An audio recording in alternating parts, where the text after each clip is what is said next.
नाजरीन, हम टीपू सुल्तान के इतिहास को आपके सामने पेश कर रहे हैं, जो खान आसिफ की लिखी और शोधित एक नावेल पर आधारित है। इस इतिहास में कुछ ऐसे घटनाक्रम हैं जिन्हें सुनकर दिल सोचने पर मजबूर हो जाता है और कहीं कहीं दिल को ठेस भी पहुंचती है। हमारा उद्देश्य टीपू सुल्तान के इतिहास को आपके सामने लाना है, न कि किसी के दिल को ठेस पहुंचाना।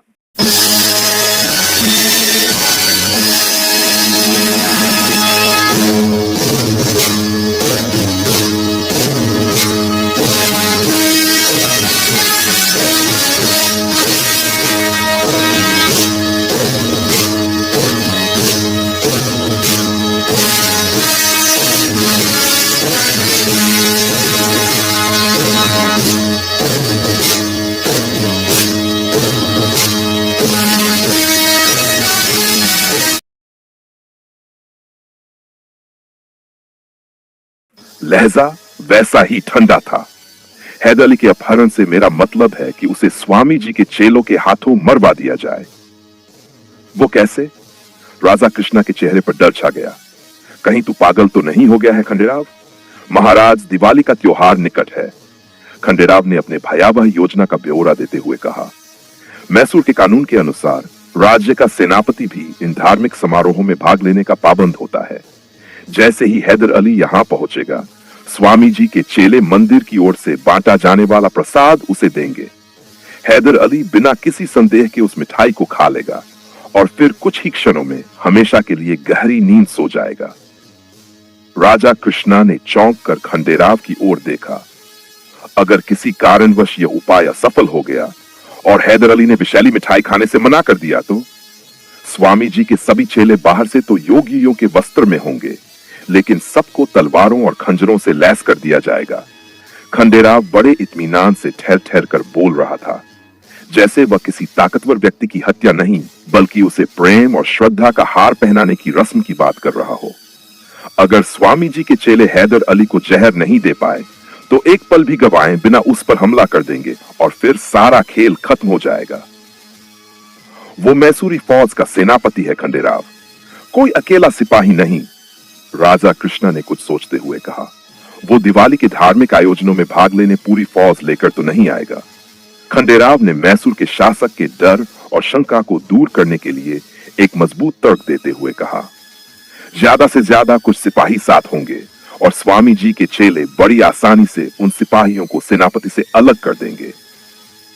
मैं तेरी बुद्धिमत्ता का शुरू से ही कायल रहा हूं खंडेराव। अब राजा कृष्णा संतुष्ट नजर आने लगा। तेरी योजना तो पूरी है, लेकिन फिर भी हमें हर संभावना पर विचार कर लेना चाहिए। मान लो अगर हैदर अली इस हमले में बच गया तो वह अपने खिलाफ की गई साजिश की जांच जरूर कराएगा। फिर हम उसे क्या जवाब देंगे कि हमलावर कौन थे? पहले तो हैदर अली बचेगा नहीं, और अगर बच गया तो कह दिया जाएगा कि यह नंदराज के लोगों का काम है। खंडेराव की सोच बहुत दूर तक जा रही थी। हैदर अली ने सीधे प्रधानमंत्री को उसके पद से हटाया है, इसलिए नंदराज की दुश्मनी और बदले की भावना की बात बहुत तर्कसंगत लगेगी। नतीजतन हैदर अली के पास इसके सिवा कोई चारा नहीं रहेगा कि वह हमारी प्रस्तुत की गई चेतावनी को बिना किसी देरी के स्वीकार कर लें। राजा कृष्णा अपनी आंखों में आत्मनिर्भरता और स्वतंत्रता के सपने सजाकर महल की ओर लौट गया। खंडेराव रोज मंदिर आता, स्वामी भैरोमल के चेलों को हैदर अली पर हमले की तैयारी कराता और फिर रात देर तक शराब और नवयुवतियों के साथ समय बिताता। राजा कृष्णा की कृपा से उसे भैरदिल का विलास भवन मिल गया था, जिससे उसकी जिंदगी आनंद और उत्सवों के बीच गुजर रही थी। जब रानी कांतिया उसकी लगातार अनुपस्थिति की शिकायत करती तो वह बड़ी आसानी से उसे यह कहकर बहला देता, रानी, मैं यह सब कुछ तुम्हारी ही हुकूमत के लिए कर रहा हूं। हालांकि ऐयाश खंडेराव कुछ ही महीनों में उस विधवा स्त्री की निकटता से ऊब गया था, लेकिन राजनीति और कूटनीति को ध्यान में रखते हुए वह रानी कांतिया से हमेशा मदहोश कर देने वाले और मंत्रमुग्ध कर देने वाले लहजे में बात करता। दिवाली की आखिरी रात हैदर अली के घर में भयानक अंधकार होगा और तुम्हारे सपनों के महल में नए दीप जलेंगे। मैं उन दियों में अपना खून मिलाने की तैयारी कर रहा हूं। रानी कांतिया खंडेराव की मोहक बातों में बहक जाती और अजीब से नशे की अवस्था में उसके चौड़े दांत मजबूत सीने पर सिर रखकर नए अंदाज में पुराने सपने देखने लगती। अपनी वासना को पूरा करने के लिए खंडे राव ने भैरदिल जैसे गंदे और धूर्त व्यक्ति को एक आध्यात्मिक गुरु के रूप में स्वीकार कर लिया था और पहली ही मुलाकात में उसे स्वामी से बढ़ाकर महात्मा का दर्जा दे दिया था। इस तरह मैसूर राज्य के सभी पाखंडी, झूठे, एहसान फरामोश और दुष्ट लोग एक ही जगह इकट्ठे हो गए थे। कुछ मैसूरी हिंदू सैनिक बड़ी गोपनीयता के साथ भैरों के चेलों को खंजर चलाने और तलवारबाजी का प्रशिक्षण दे रहे थे। आखिरकार दिवाली के समापन समारोह का दिन आ गया। राज्य के परंपरा के अनुसार हैदर अली इस उत्सव में शामिल होने के लिए अपने घर से निकलने ही वाला था कि उसके खास विश्वास पात्र शुजात खान ने कहा, सरकार, आप लोहे का कवच पहनना भूल गए। हैदर अली ने कुछ नाराजगी के साथ कहा, क्या मैं किसी युद्ध के मैदान में जा रहा हूं कि लोहे की जिरह पहनकर घर से निकलूं? शुजात खान ने प्रार्थना भरे स्वर में कहा, जो भयानक घटना आपके और आपके परिवार के साथ घटी थी वह इस सच्चाई की ओर इशारा करती है कि आपका घर, आपका किला और मैसूर का हर कोना आपके लिए युद्ध का मैदान बन चुका है। आपने मुझसे वादा किया था कि सुरक्षा उपायों को अपनाए बिना कभी भी घर से बाहर नहीं निकलेंगे। हैदर अली ने हामी में सिर हिलाया और कपड़ों के नीचे फौलादी बख्तर पहन लिया। इसके बाद मैसूर राज्य का सेनापति अपने साथ 10 सैनिकों को लेकर मंदिर की ओर रवाना हुआ। शुजात खान भी हैदर अली के साथ था और उसने ही इन सैनिकों का चयन किया था। ये सैनिक न केवल मुसलमान थे बल्कि हैदर अली के अत्यंत वफादार भी थे। मैंने सरकार से यह भी अर्ज किया था कि आप किसी भी भोज में आंखें मूंद कर शामिल नहीं होंगे। रास्ते में शुजात खान ने हैदर अली से कहा, चाहे उस भोज का आयोजन स्वयं राजा कृष्णा ने ही क्यों न किया हो। शुजात खान, तू अपनी अक्ल से ज्यादा सोचने लगा है, हैदर अली ने मुस्कुराते हुए कहा। दिमाग पर इतना जोर मत दिया कर, तू तो यह चाहता है कि मैं अपनी परछाई पर भी शक करने लगूं। सरकार, आप कुछ भी कहें मगर मेरा इस दुनिया से भरोसा उठ चुका है, शुजात खान ने धीमे से कहा। किसी की तरक्की से खुश होने के लिए पहाड़ जैसा बड़ा दिल चाहिए। क्या अपने, क्या पराए, सभी के सीने में चींटियों से भी छोटे दिल हैं। फिर आप किसी से क्या उम्मीद रखते हैं? हैदर अली ने बाईं ओर मुड़कर सराहना भरी नजरों से शुजात खान को देखा। तू बहुत प्यार करने वाला इंसान है शुजात खान, मगर तुझे अंदाजा नहीं कि मैं भी तुझसे बहुत प्यार करता हूं। खूब अंदाजा है सरकार, तभी तो इस दरवाजे पर आ गया हूं। ये कहते कहते शुजात खान की आंखों में आंसू आ गए थे। शुजात खान बेंगलुरु का रहने वाला एक साधारण किसान था। एक साल बेंगलुरु में भयंकर बारिश हुई जिसके कारण उसका कच्चा मकान ढह गया और उसके बूढ़े माँ बाप मलबे में दबकर मर गए। बाढ़ की तबाही के चलते शुजात खान ने अपनी छोटी सी जमीन बूढ़े जमींदार अमराव खान के पास गिरवी रख दी। बचपन में ही उसके माँ बाप ने उसकी सगाई परिवार की सबसे खूबसूरत लड़की जीनत जहां से तय कर दी थी। मगर उसी साल बेंगलुरु की भयंकर बारिशों ने न सिर्फ इंसानों और फसलों को बहा दिया बल्कि सभी भावनाओं और रिश्तों को भी बहा ले गईं। जीनत जहां के माँ बाप ने भूख और गरीबी से तंग आकर अपनी नाजुक और सुंदर बेटी की शादी बूढ़े और काले जमींदार अमराव खान से कर दी।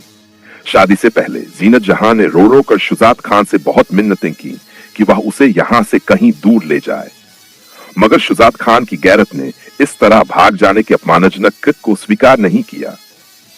आखिरकार मजबूरी में जीनत जहां को बूढ़े अमराव की दुल्हन बना दिया गया और फिर 2 ही साल के अंदर अमराव खान ने सूद दर सूद का हिसाब लगाकर शुजात खान से उसकी भी वंचित कर दिया गया। इस दुखद घटना के बाद वह आजीविका की तलाश में श्रीरंगपट्टनम चला आया। शुजात खान उस समय 18 साल का एक बलशाली युवक था। मजबूत शारीरिक संरचना के कारण उसे जल्द ही मैसूर के राजा की सेना में नौकरी मिल गई। यहाँ वह सैन्य प्रशिक्षण के साथ शिक्षा भी प्राप्त करता रहा।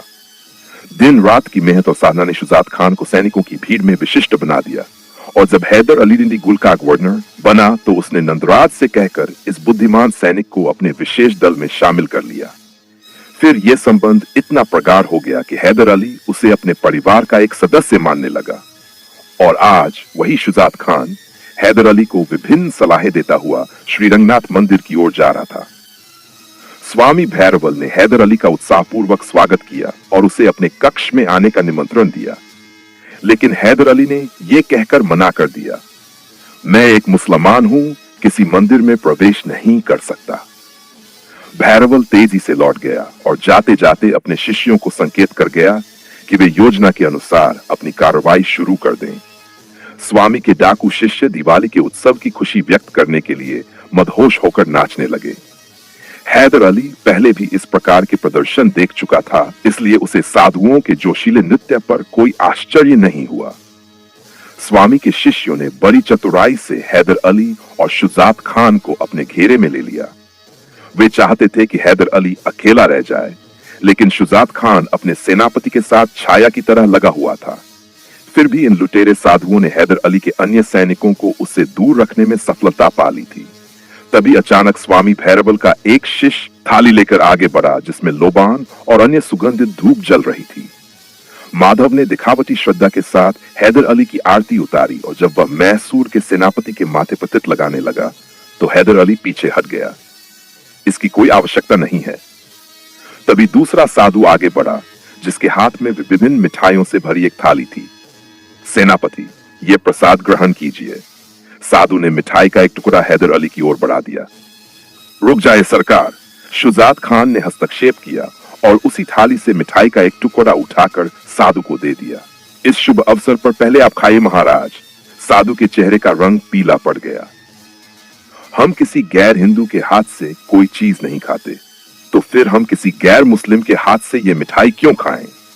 शुजात खान के लहजे में गहरी तंज झलक रही थी। अगर तू हमारे हाथ से नहीं हाथ से खाता, तो शुजात खान ने चीख कर कहा, तुझे ये मिठाई खानी ही पड़ेगी। साधु के लिए अब कोई रास्ता नहीं बचा था। उसने मिठाई की थाली जमीन पर फेंकते हुए कहा, सिपाही, तूने अपने हाथ लगाकर भगवान के प्रसाद को अपवित्र कर दिया। शुजात खान गुस्से से बेकाबू हो गया। अरे नालायक, तुम जिसे छू लो वह पवित्र और हम जिसे छू ले वह अपवित्र। मैं ये मिठाई तेरे गले से नीचे उतार कर ही दम लूंगा। बात बिगड़ चुकी थी। अचानक चारों ओर से आवाजें उठने लगीं। भगवान के भक्तों, दिवाली मनाओ और खून के दिए जलाना शुरू कर दो। इतना सुनते ही स्वामी के सभी चेलों ने अपने गेरुआ वस्त्रों के नीचे छुपाए हुए तलवारें और खंजर निकाल लिए। हैदर अली और शुजात खान संभल तो गए, लेकिन उन्हें कुछ पल लग गए। भीरूमल के कई चेले एक साथ हैदर अली पर हमला करने के लिए आगे बढ़े, लेकिन उन्हें यह अंदाजा नहीं था कि मैसूर का सालार अपने वस्त्रों के नीचे लोहे की जिरा बख्तर पहने हुए था।